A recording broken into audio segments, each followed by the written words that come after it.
என்னோட நேம் சத்யா. நான் இங்கே டைரக்ட் பேட்சாக தான் ஜாயின் பண்ணேன். இங்கே வர்றதுக்கு முன்னாடி நான் ஒரு 6 இயர்ஸ் வந்து வேறு ஃபீல்டில் ஒர்க் பண்ணிகிட்டு இருந்தேன். எனக்கு மார்க்கெட் பற்றி சுத்தமாக ஐடியாவே கிடையாது. நெக்ஸ்ட் டே நம்ம மார்க்கெட் போகிறோம் அப்படின்னா என்னென்ன ஃபாலோ பண்ணணும், என்னென்ன ஃபாலோ பண்ணக்கூடாது அப்படின்ற டாப் டு எண்ட் வரைக்கும் இங்கே எடுத்தாங்க. ஸோ எல்லா நாள் கிளாஸுமே வந்து ஒரு புது லேர்னிங்காக தான் எனக்கு இங்கே இருந்துச்சு. மார்க்கெட் ஸ்டார்ட் ஆகுது அப்படின்னா எந்த மெத்தடுன்ற பிஃபோர் டேவே சார் வந்து சொல்லி அனாலிசிஸ் பண்ணி தென் நெக்ஸ்ட் டே மார்க்கெட்டுக்கு வந்து நம்ம போகணுன்றத இங்கே தான் நான் ஆக்சுவலி தெரிஞ்சுக்கிட்டேன்.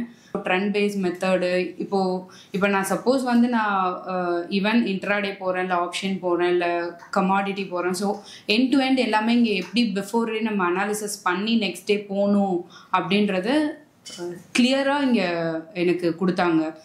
ஜிஐஎம்ஐ மெத்தட் பற்றியெல்லாம் எனக்கு தெரியாது. ஸோ இங்கே வந்து அட்வான்ஸ் லெவல் ஜிஐஎம்ஐ எடுத்துட்டு ஹெட்ஜிங் பற்றி எடுத்தாங்க. ஐ கேன் அண்டர்ஸ்டாண்ட் இதை எப்படி பண்ணணும் அப்படின்ற மாதிரி. 100%ன்றதில்ல, 200% நான் வந்து இங்கே ஜாயின் பண்ணதுக்கப்புறம் நான் லேர்ன் பண்ணியிருக்கேன்.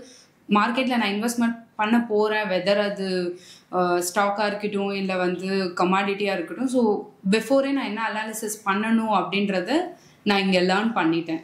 ஸோ நான் இப்போ கான்ஃபிடென்ட்டாக நான் வந்து நெக்ஸ்ட் ஸ்டெப் எடுப்பேன். Thank you sir.